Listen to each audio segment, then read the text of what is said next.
ধরো দেখেন অল্প ভুলের কারণে মোটরটা কয়েল জ্বলে গেছে। হ্যাঁ, দেখাচ্ছি আপনাদেরকে। অল্প ভুলের কারণে দেখেন দেখেন স্টারিং কয়েল জ্বলে গেছে।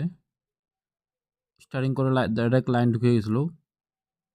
ক্যাপাসিটার দেখেন এই সেটা পুরো স্টারিং কয়েল, রানিং কয়েল ঠিক আছে, কোনো অসুবিধা নেই।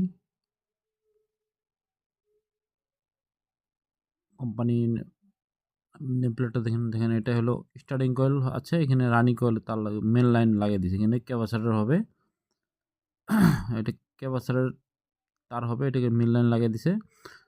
সাদাটা দেখতে পাচ্ছেন ওটা মেন লাইন রানিং কয়েল, কিন্তু এটা ভুলে যে স্টার্টিং কয়েলটা কেটে দিয়েছি। দেখেন স্টার্টিং মাথা বাড়িয়ে গেছে, কিন্তু এটা মেন লাইন ঢুকিয়ে দিয়েছে। এই কারণে আপনারা আবার যদি তার ঠার খুলে যায়, অবশ্যই আপনারা জেনে শুনে লাগান, নাহলে বিরাট বড় ভুল হয়ে যাবে। এখন যদি কয়েল জ্বলে যায়, বহুত দাম, কপারের দাম বহুত বেড়ে গেছে। আপনি চিন্তা করে কাজ করবেন। আর যার এখানে ভোল্টেজ কম বেশি আছে, ওগুলো সাবধানে চলাবেন। দেখেন একটা কয়েল বানাতে বহুত টাকা লাগে বর্তমান, কপারের দাম পুরো বেড়ে গেছে, 500 টাকা কেজিতে বেড়ে গেছে। আপনারা হিসাবে চলাবেন।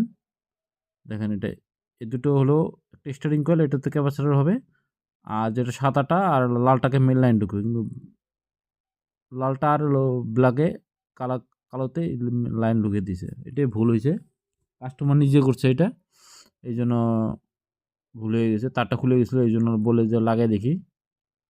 অল্প টাইম চলে তো স্পিড হয়নি, একদম কয়েলটা জুটো দেখেন, কয়েল নতুন হয়ে গেলো। বার্নিং করে দিলাম, দেখেন নেম প্লেটটা দেখেন, দেখেন স্টার্টিং কয়েল বার্নিং করে দিলাম, এখন হয়ে যাবে, কোনো টেনশন নেই। দেখেন ঠিকই হয়েছে। দেখেন কারেন্ট এম্পিয়ার কত হচ্ছে দেখেন, 4.5